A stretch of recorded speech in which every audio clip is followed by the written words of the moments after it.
Hey, so here is the most recent market report for the Portland metro area. The most recent data that we have is, of course, for December of 2022, being that it's January.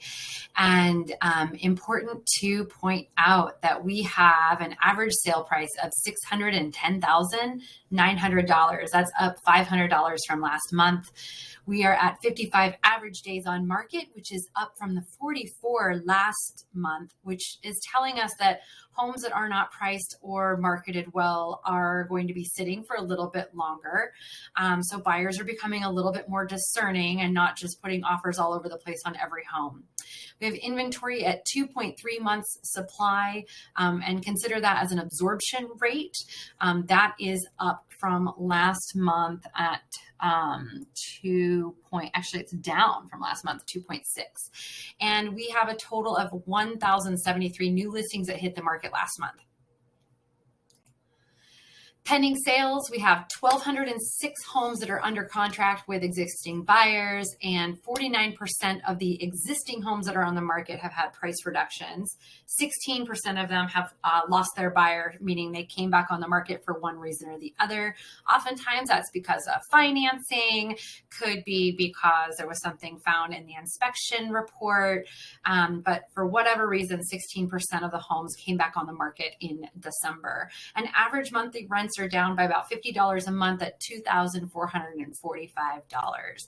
This is where the fun comes in. So when we look at the inventory in months, historically, 5.5 months of inventory is considered an even market, neither a buyer's or seller's market. I do think that that number is a little bit lower these days, but as you can see, we are still at historically low inventory, which tells me that we are very much still in the seller zone. And I can share that homes that are hitting the market as of late are picking up steam. They are getting multiple offers. I had a buyer client recently that was going to write an offer on a home and it already had 3 offers on it, well above asking price.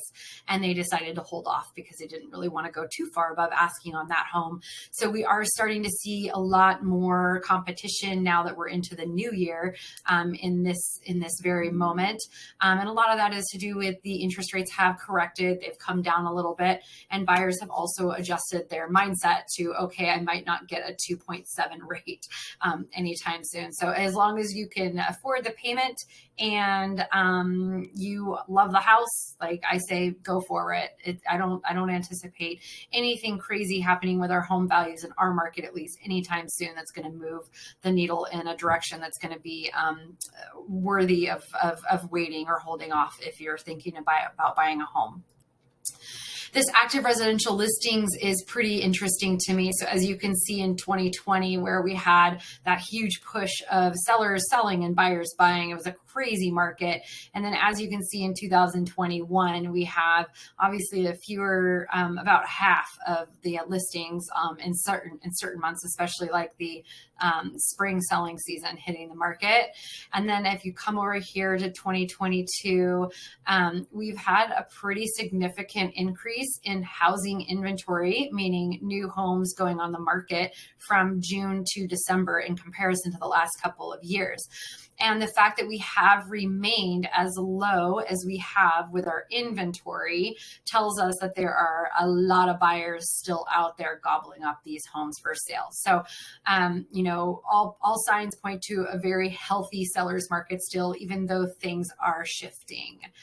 This one right here is pretty fun to look at. Average sale price percentage change over the last 12 months. So we are up in the metro area 6.8% across the board. So even if we lost 1% of our house values, we're still very, very much up from where we began at the beginning of the year, the end of the year last year, where we're at in December of 2022. So I say, hi Pepper, I say if you are looking to buy, do it. If you're looking to sell, let's do it. I think we obviously need a lot more homes on the market. It feels very, very scarce out there right now for buyers still. This has been obviously a struggle that we've had to endure for the last few years. Overall, the temperature in our market is tepid. It's not really moving in one way or the other in a drastic manner. But like I said, things are starting to pick up in terms of multiple offer situations again. And we have a slight seller's advantage based on the 40 market action index.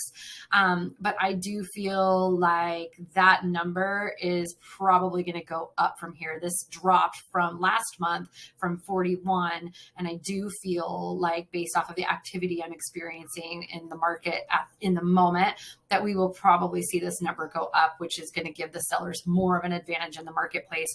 And, as of the last few months, buyers have had, I would say, a lot more leverage in terms of negotiations and being able to ask for price reductions or closing costs or repairs. And I do anticipate that when this number goes up, that might definitely shift. So feel free to reach out if you have any questions at all that I can answer. Always happy to talk through the market or help you strategize a move with your home. So have a great day.